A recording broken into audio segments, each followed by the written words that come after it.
নাই।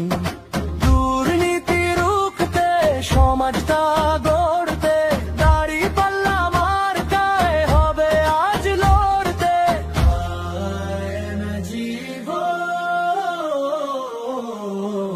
ভয় নাই, ভয় নাই, আল্লাহ সহায়, জনতার ঢোল আজ সত্যের নাই।